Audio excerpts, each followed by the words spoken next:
welcome to the deep dive. Good to be here. So today we're doing something a little different, just one source.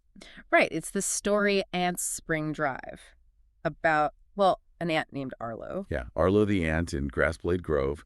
He wants to build this spring-powered car. Sounds simple, maybe even a bit like a children's story on the surface. It is, but we're going to unpack it because it's actually got some neat stuff about creativity, solving problems.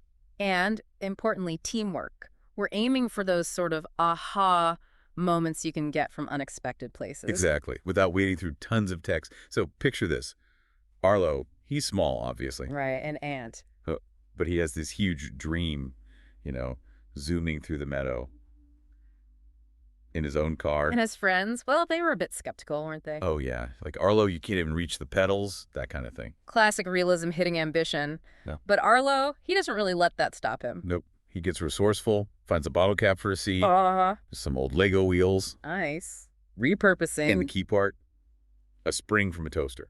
And that initial vision, despite the doubts, that's interesting in itself, isn't it? That drive. Totally. And the materials. Yeah. It's all about using what's around you creatively. Exactly. Right. Ingenuity 101, really. Okay, Yeah. so he builds it, then the test drives. Oh, yes. The test drive's not exactly smooth. First, he bounces off the anthill. Oh. He has a little incident with the tulip. Makes him realize, What? maybe I need steering. Yeah, probably a good idea. Steering helps. There's a mud puddle situation. And the grand finale is crashing into a marshmallow. A marshmallow, okay. Sticky, I imagine. The story says sticky but delicious.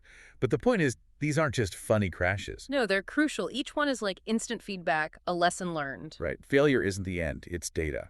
He learns, adjusts. Which is such a core part of any kind of innovation or just, well, learning anything, really. Precisely.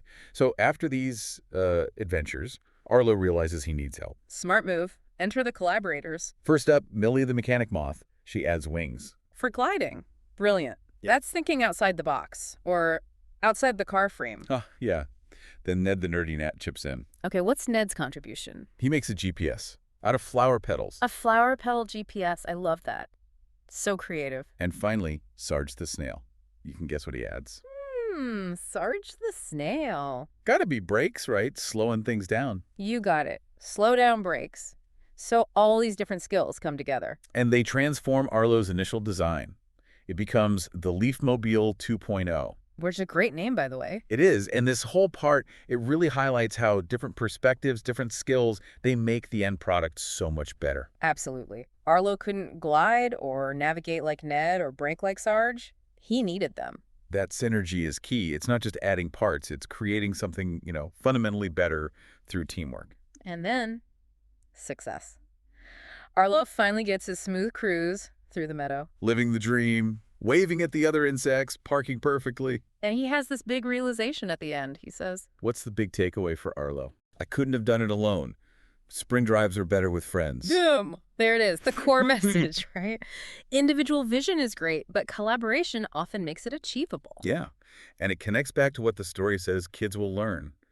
Teamwork for big dreams, creativity. Learning from mistakes, making problem-solving fun, finding cool results from simple ideas. But like you said earlier, these aren't just lessons for kids, are they? Not at all. It's a simple story, sure, but it nails some fundamental truth about how innovation works, how collaboration works in any context. Resourcefulness, resilience, teamwork. It's all packed in there. It really shows how a seemingly impossible idea, Fueled by that initial spark, plus some cleverness, learning from setbacks. and bringing in the right team, can actually happen. Yeah, it's quite profound in its simplicity. So the final thought for you listening.